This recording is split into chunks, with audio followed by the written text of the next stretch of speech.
Hey you guys, welcome back to my channel. As you know, my goal is to try and make our towns and cities in the UK and across the world a little bit greener. In episode 1, we took a look at some of the hidden green spaces in Milan. In today's episode, we're going to be focusing in on some of the work that the Milanese government is doing in order to bring some nature-based solutions, i.e.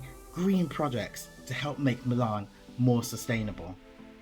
And then, to finish off the video, we're going to be looking at what the private sector is doing to help make Milan even more sustainable. Let's get straight into it. If you're after a city break, you can board a train and an hour later you will arrive here in the mountains. And just look at this view. This is Lake Como. You can take ferries to different ports and towns next to the lake, or like me, you could do a hiking trail. The fact that Milan has such an amazing transportation system means that you can get to places like this and really connect to nature. But what if you wanted to connect to nature in the city? How do you go about that? Well, I decided to take a walk through the city to find out a little bit more about connecting to green spaces in the city. As I headed back to the city and I was walking through the streets, I noticed just how green they were. Trees and shrubs and verdures lined the streets, but I wanted to know, was this just decorative or was it there for a reason? So it's all in Italian, and then scan it and it all comes into English. Through the use of the app, I was able to determine that they have been creating these little pockets all around the city. So what they've done here is they've created these kind of mini pocket parks. They've also extended the pavement as well to make sure that it's wide enough for pedestrians to walk down. And then of course there are lots of trees to line the path, and the idea is that it would then make the city greener. As you can see, they've widened the pedestrian pavement, made it a single road, and then you've got these little banks of planting. Just like any growing city, one major issue is traffic. Of course, you are always going to get commuters coming into every city, you're going to get deliveries, you're going to get people wanting to get to work, and Milan is no different. So just like cities like London and Birmingham in the UK, the local government here has adopted, in essence, a congestion charge. So local residents here, if they are wanting to drive into the city centre on certain days, they are charged something like £7.50 to get in. If you are a resident and you live in that area, you don't get an exemption. It drops down to around about €3 per day.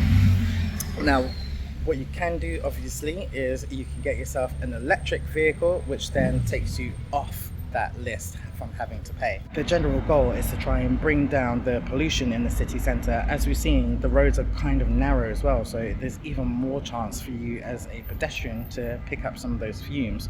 So the goal is to try to stop people from driving in, and then you've got the excellent public transport network. The curbside planting is extensive. This bank happened to be an English rose garden, and there were so many more across the city. I was on the case day and night. Okay, it's like 2 o'clock in the morning. Don't ask. Ooh. I got a bit lost. But look at this. The green space is lit up at night, so you're walking through and you feel safe. Oh, goodness gracious. Okay, time for you to get back home and sleep this off. Milan also understands the role that public transport can play into making your towns and cities greener. I'm standing right here on a brand new station called Milano Tibaldi, and together with the university, Clever Cities Milan have implemented a little bit of green planting here as well. As you can see, they've built up these banks and verges and then planted them And now you've got these green barriers. They've also implemented green walls up and down the station. But it's not just the station. The tram lines are used as green corridors all the way throughout the city. I took a trip to North Milan to Port Nuova, and I came across this stunning building.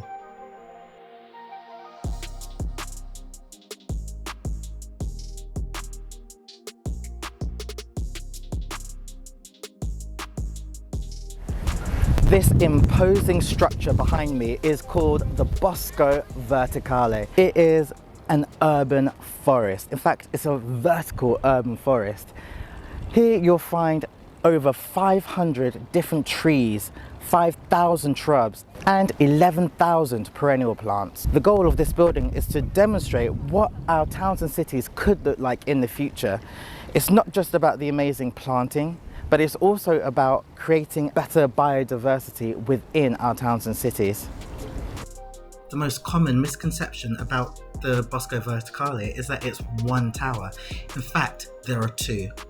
The project was designed by Stefano Borreri, and the concept of the building is that each one of the partners has a terrace full of plants. In fact, there are over 100 different species of trees, shrubs, and flowering plants which act as a lung. They also generate a favourable microclimate, and they also help to cut down air pollution.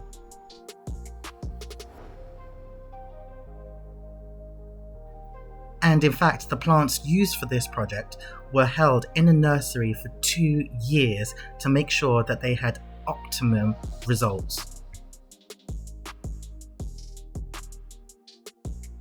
The planting plan is designed to create areas of greenery with the structure of a real forest, but without losing the views from the apartment. The planting plan is also designed to highlight the seasonal colour changes of plants, whilst also taking into consideration whether or not the terrace faces shade or direct sun.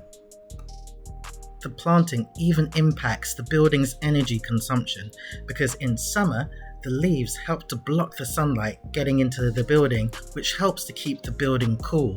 And then in winter, the leaves drop, and that allows sunlight to shine into the apartments. But how does this all work? At the bottom of each container is a metal cage, and as the trees and shrubs are lowered in, they're then anchored to that metal cage. The compost is then added in on top, so the plants can't go anywhere. There's a centralized watering system, and it's automated. In fact, the irrigation system takes grey water from the heating and air conditioning system. This all looks great, but I really wanted to know, how is this all maintained? Well, they have a maintenance team, also known as the Flying Gardeners, and they come in regularly to do regular maintenance on all of the plants on the terraces. Wow, look at that.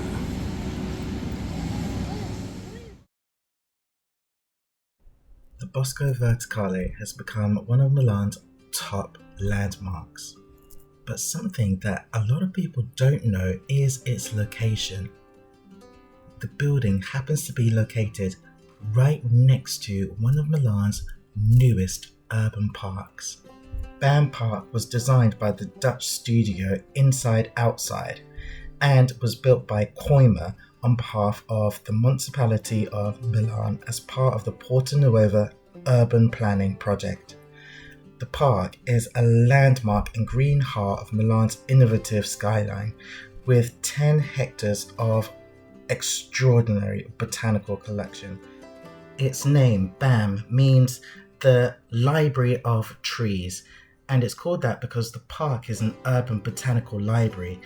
It has over 100 botanical species, 500 trees forming 22 circular forests. There are over 135,000 aromatic plants here. There are hedges, shrubs, bulbs, vines, aquatic plants, and herbaceous plants. It's the third largest park in Milan, and it's designed for the people.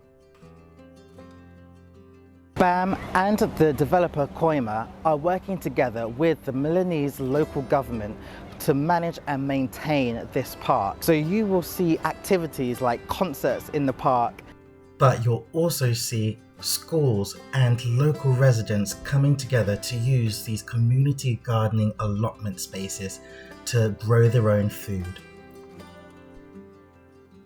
The idea is to help local people reconnect to nature and get their hands dirty in the city, all under the watchful eye of the Bosco Verticale. This is in the very heart of the financial district. Those of you who live in the UK, it's very, very similar to Canary Wharf. This whole area just is so green, it's so fantastic. It's a really, really great example of what towns and cities could look like in the future. It's absolutely incredible to see what is prime real estate here being a park in the city centre next to all of these skyscrapers. What's so impressive about this park is that it is a combination of both public and private sector working together to create this space. But what can the private sector do on its own?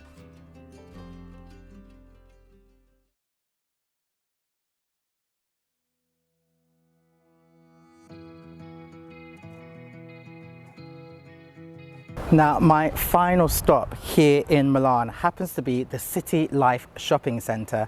In fact, this is the largest shopping centre in Italy, and with it comes Milan's second largest urban park.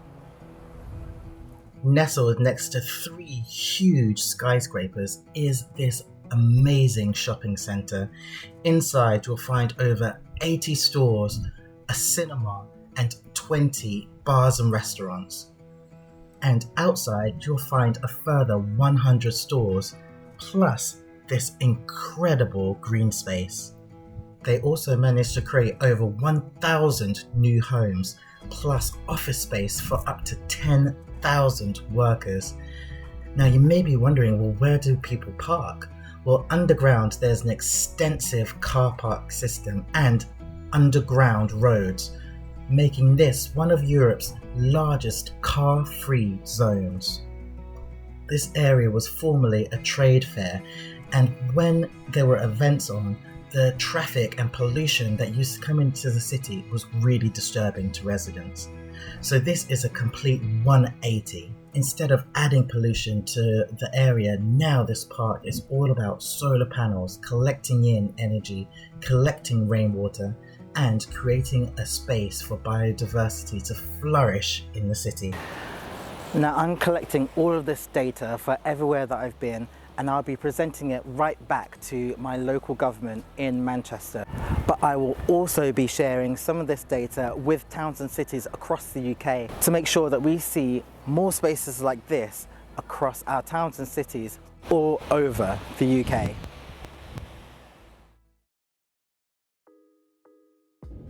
In the next episode, I'm going to be touching down in the glorious city of Barcelona, where we're going to be encountering some very, very different issues. I'm going to be seeing how the Barcelona government is tackling its housing crisis and how it creates and manages green spaces all across the city. So hopefully I will see you all again very, very soon. Bye!